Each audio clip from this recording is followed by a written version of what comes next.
kinabuhi na ay duha nga paingnan. Naatay kadaugan, naapod tay kapilihan. Ingon ana dagan sa kinabuhi diris kalibutan. Labaw na kita mga tao nga instrumento lamang. Samtang buhi palihok na ay Ginoo nga mutabang. Dasig sa kaugalingon dili taniya pasagdan. Kitang tanan mo agigyod sa kalisdanan. Proseso sa kinabuhi mauna lang ang kulang. Kung mapakya sa kinabuhi magpabiling dasig lang. Kung ikaw magpapikto pildi yun imong padulman. Ayaw pagpatarog sulti sa mga tao sa kadaplinan. Ate manaang kaugalingon pasag dinan na uban. Muabot ra ang panahon nga ikaw magmalampuson. Sa ligi mo kaugalingon o gampo sa kaitason. Kay siya mi kuyog kanimo bisag asa ka padulong. Maong dasig lang mo successful ra kapuhon. Dasig ug salig lang sa aton.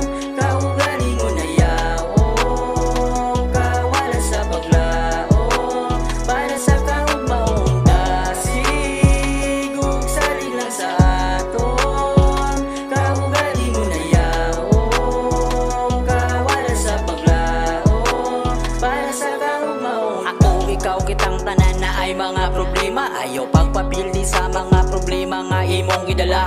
Kay naay kasolbaran para magmaligon ka. Ayaw pagpabilin sa ubos dapat mo sakata. Sa ligi ang kaugalingon tanan problema na ay solusyon. Ayaw pagpabira sa mga taong kusog manghusga. Kay wala na ikatabang para sa ato maning kamot kita para muasinso ta. Para makaluwa sa kapobriho ng atong pamilya. Positibo sa kaugalingon basta insaktong dalan tapaingon.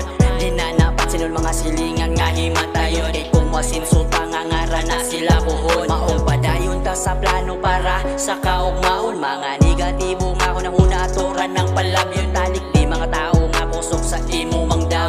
Sa katapataas di ta magpabilin sa law.